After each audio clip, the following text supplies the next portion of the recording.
Friends, welcome back to our another Puja blog.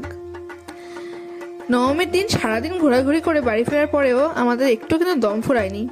সন্ধ্যাবেলা আবার ready হয়ে বেরিয়ে পড়লাম আরেকবার ঠাকুর দেখার উদ্দেশ্যে। প্রথমে গিয়েছিলাম পাড়ার মণ্ডপে, সেখানে বেশ অনেকক্ষণ ধরে বসে সন্ধ্যা আরতি দেখলাম। সন্ধ্যা আরতিটা দেখলে মনটাও খুব খুশি হয়ে যায়।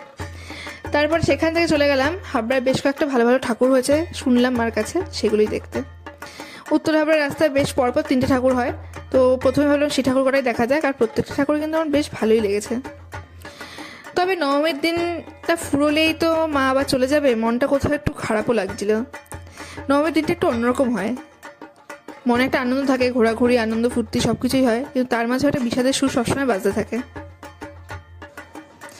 শুধু মনে হচ্ছিল এত আলো, আজকে রাতটা পোহালেই সব নিভে যাবে, মা চলে যাবে মহাদেবের বাড়ি।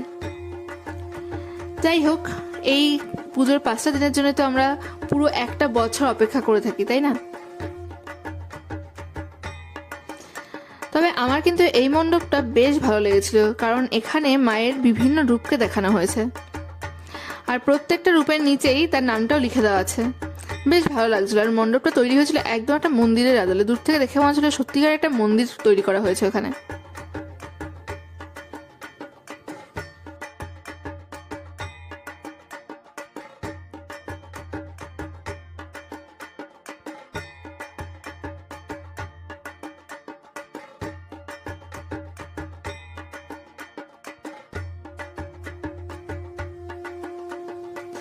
এই যে পুজো আসছে আসছে, এটাই কিন্তু বেশ ভালো লাগার একটা বিষয়। চলে আসলে তো পুজোটা দেখতে দেখতে চলে যায়, 5টা দিনের মাত্র ব্যাপার। এই যে কোনো কিছু আসার আগে সেটাকে নিয়ে প্ল্যানিং করা, একটা অন্যরকম এক্সাইটমেন্ট কাজ করে, সেটাই বেশ মজার। আর তারপরে ফুরিয়ে গেল, ব্যাস। লাস্ট যেখানে ঠাকুরটা দেখতে গেলাম সেখানে ঠাকুরটা দেখে একটু হতাশ হয়েছিলাম। মণ্ডপটা তো বেশ ভালোই করেছিল, কিন্তু দুঃখের বিষয় হচ্ছে ঠাকুর মনে হচ্ছে সেখান থেকে সেদিনকেই বিদায় নিয়েছে।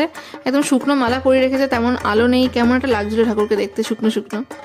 যাই হোক, তবে সারাদিন এত ঘোরাঘুরি খাওয়া দাওয়ার পরেও আমাদের পেটে কিন্তু স্পেস আমরা সবসময় ফাঁকা রেখেই দিই একটু হলো, যাতে করে বাইরে বেরোলে আবার কিছু খাওয়া যায়। তো তেমন কিছু খাইনি, ফুচকা তো খেতেই হবে, পুজো বলে কথা।